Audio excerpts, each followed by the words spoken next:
Good day everyone! We are Group 5 of BN32. I am Alexa Manuel Pamaong along with Miss Charlene Kyle Piquero and Miss Elaine Prieto.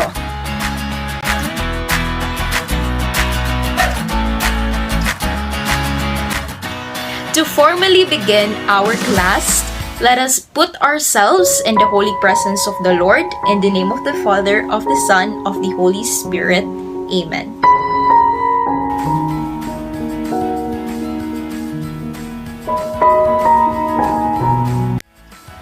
Before we dive into our discussions, let us energize ourselves through a game. So I believe that some of us already are familiar with this game called Guess the Gibberish. So the aim of this activity is for you to guess what the gibberish words displayed on the screen mean. So you only have 5 seconds to guess what the real phrase or words before the answer will be revealed.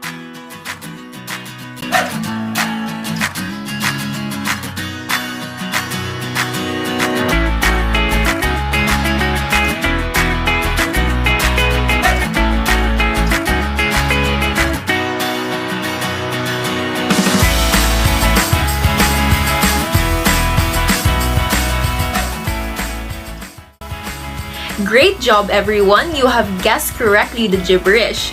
So the words that was presented on the screen a while ago will be discussed further in this video.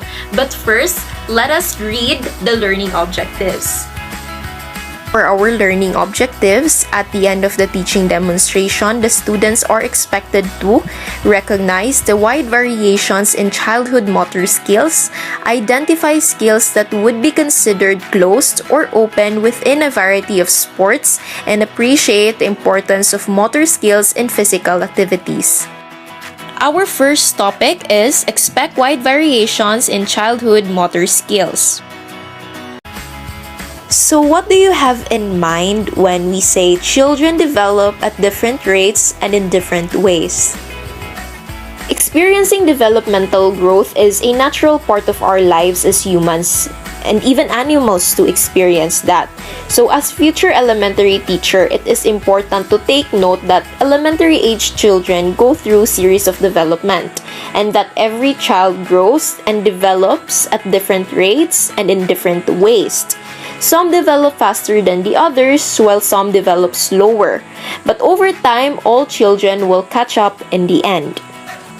So in physical activities, we may observe that there are children who can skillfully perform an activity or a skill, while others are having troubles. So as a future educator, how can you address children's differing motor skill abilities? So it is important to take note that assigning the same task to all the children in the class will likely leave some feeling frustrated and discouraged. So it is important that as future physical educator, we must design tasks that address and caters the differing motor skill abilities of each student. Interskill variability refers to differences in children's performance of unrelated physical tasks or activities, while intraskill variability refers to having different proficiencies in the skills needed for a single task or activity. The next that I will discuss is children develop motor skills progressively. So what do you have in mind when we say children develop motor skills progressively? As their bodies mature, children progressively strengthen their muscles and are able to better control their bodies. They begin by developing large muscle coordination like holding up their head, crawling, and walking. Then they begin to master more precise movements like speaking clearly and writing. Motor skill development is age and experience related, but not age and experience dependent. This is according to Barrett Williams and Whittle 1992. So children tend to develop progressively more complex motor skills in the same order. But the rate of motor skill development varies from one child to another. For example, Although children learn to sit before they learn to crawl, the age at which an individual child develops these motor skills varies. In teaching physical education, do not assume that your students will be able to play the same games or to perform the same activities with equal levels of skill simply because they are all the same age. Think of motor skill development as occurring on a continuum. Each child will probably develop motor skills in a predictable and progressive sequence, but at a different pace from others. Children at different points along the continuum should have different difficulty levels of physical tasks and activities tailored to their current motor skills. Because of the continuum of motor skill development, you should consider several factors when planning developmentally appropriate physical education experiences for children. A child's physical and psychological readiness, sequential development, cumulative development, and directional development. Now let's go to physical and psychological readiness. So what comes into your mind when we say physical and psychological readiness? So physical readiness refers to the ability to meet physical demands, while psychological readiness refers to the ability to perform as you want while keeping your emotions under control. When a child is ready and motivated, he or she learns. You are ill-advised to force a child into new physical activities before he or she is prepared either physically or psychologically. As a future educator, it is important to take note the current physical state of your learners.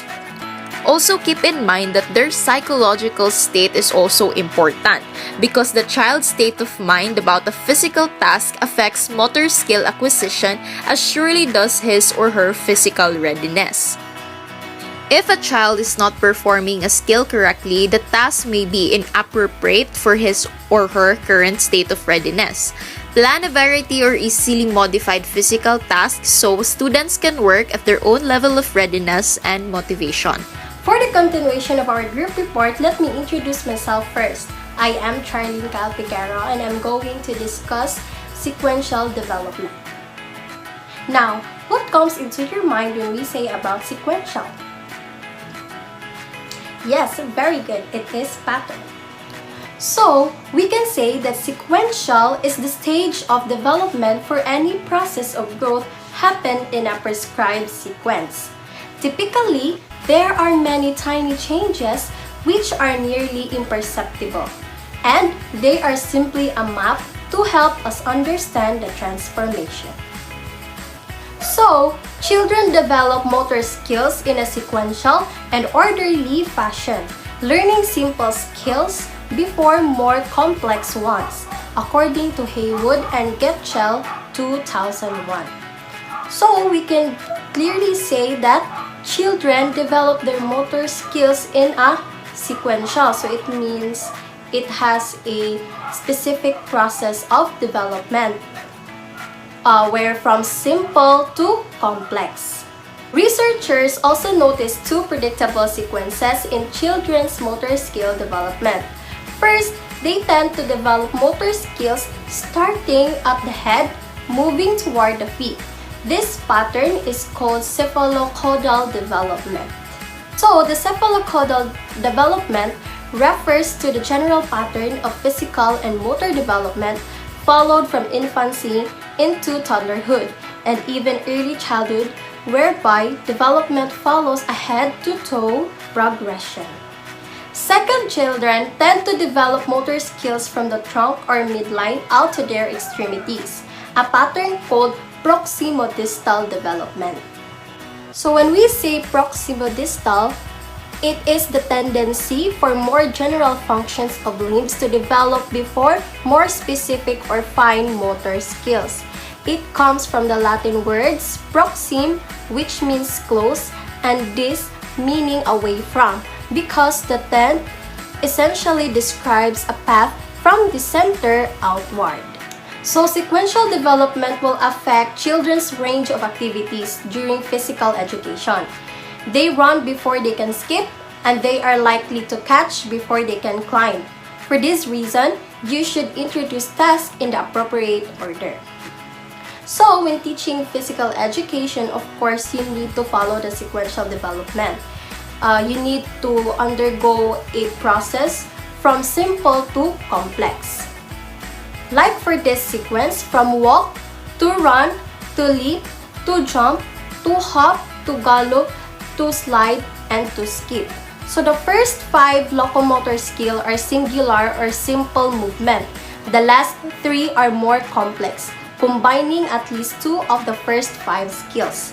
For example, to skip, a child must both walk and hop.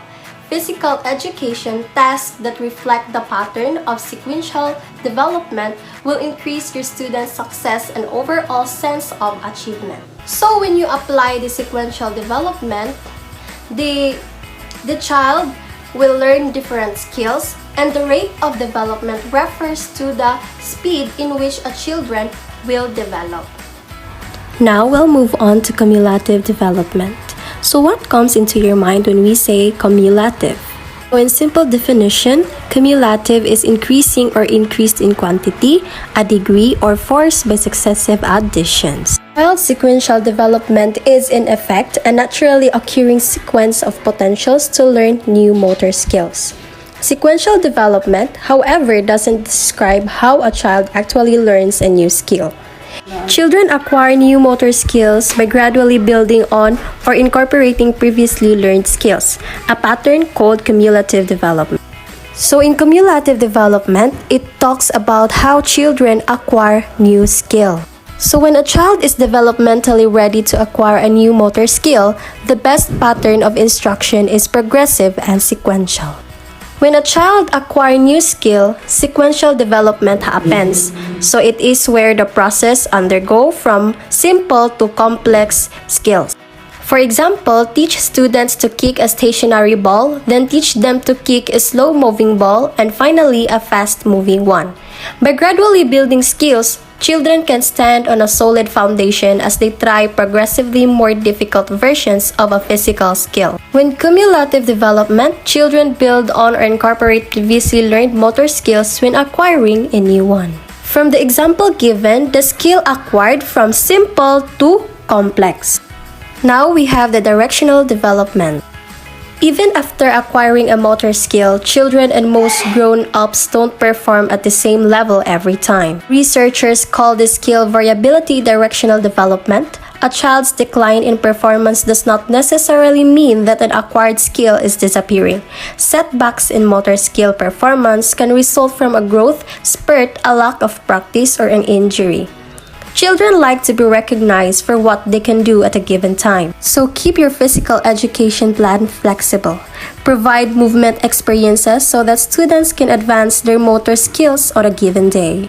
So as physical education teacher, it is very important to provide real experiences to students so that they can acquire new knowledge and skill. We have teaching motor skills in physical education. So there is usually something for everyone in the physical activity spectrum, and one dent may not be very good in softball or baseball player, but excels at calf roping. Children who have a repertoire of motor skills can use them to perform activities that they find interesting and rewarding. Therefore, it is very important to assess the skills of every student in order for them to grow and make strengths out of their capabilities and skills. So all the development that was being discussed a while ago plays an important role in children's development. In those development being discussed, it will lead them to success and can achieve greater heights in the future. That's all about my topic about development. Now I will give the floor to Ms. Elaine Prieto to further discuss the teaching motor skills in physical education. Thank you. Thank you, Kyle. Now let's move on to classifying motor skills. To design skill progressions, motor skills must be broken into its parts and teach student in order of difficulty. There are three motor skill classifications to help determine whether a motor skill is easy or difficult. These are environmental stability, initiation of movement, and movement patterns. First, environmental stability, closed skills versus open skills.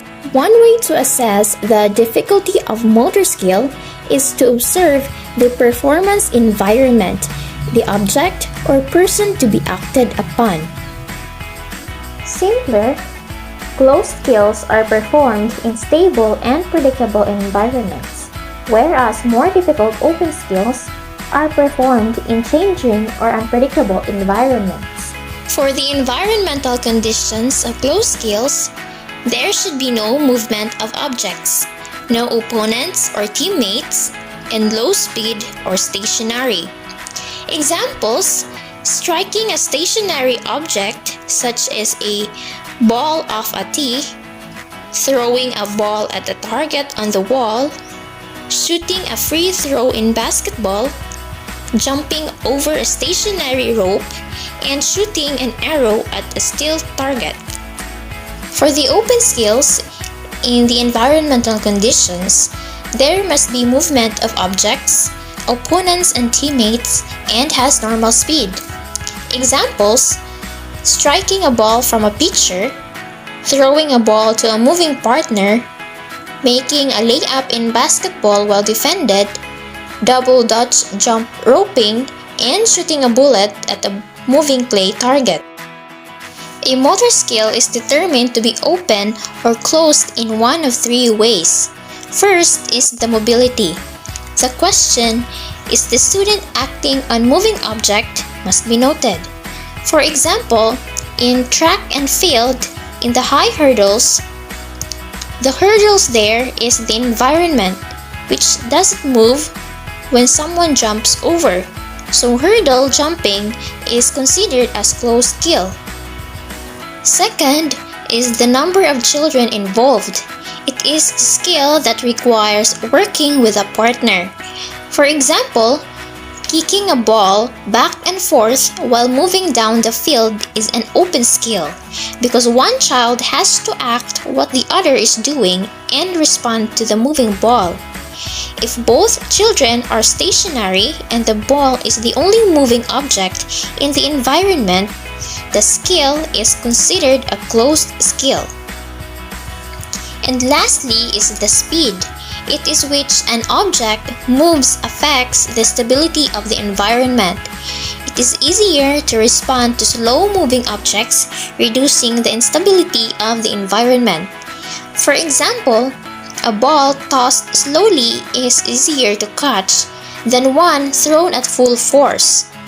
Catching and moving ball is an open skill, yet if the ball is moving very slowly, the ball catching environment can be considered stable enough to verge on being a closed skill. Judging the environmental variability of motor skills will help decide where to start the developing skill progressions. Motor skills performed in stable and predictable environment are the easiest to learn and should be taught first. The second classification of motor skill is initiation of movement, self-paced versus externally paced skills. The difficulty of a motor skill also varies depending on whether the child initiates the movement.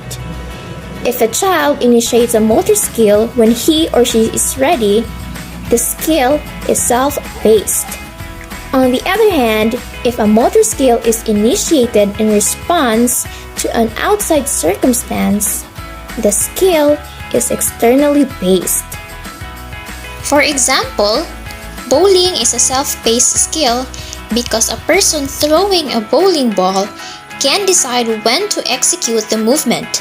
But because a dancer moves at a pace dictated by the music tempo, dancing is an externally paced skill. Notice that self-paced and closed skills tend to correlate with one another in terms of their difficulty, and so with externally paced and open motor skills. To summarize, A motor skill is easier when you control when and how to execute the movement, and more difficult when you have to respond before you are ready.